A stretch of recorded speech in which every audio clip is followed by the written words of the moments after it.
Why would someone want to get their property listed in the National Register? I found in my experience from working with the federal government at the state government level and for a statewide nonprofit organization that people embrace their history if they know their history, and people are proud of places that mean something to their community. So why list properties in the National Register? To bring attention to them.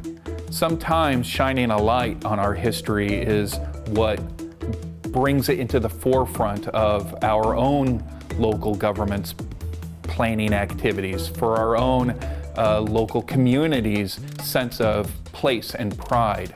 I've worked with small communities in Oklahoma and Indiana, and when they get a property listed in the National Register, whether it's a fine example of architecture, if it's the local bank or the park, they get a much greater sense of ownership of not only the historic property, but their own history.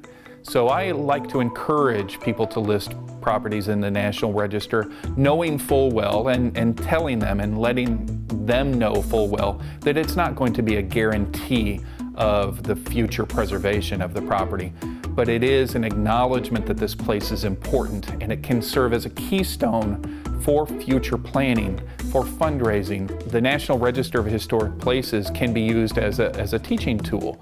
Using place-based history brings history alive for a lot of people, especially children who can look at a place and learn about that place and have that tangible asset to experience and hopefully understand why history is important to them, but to their community as well.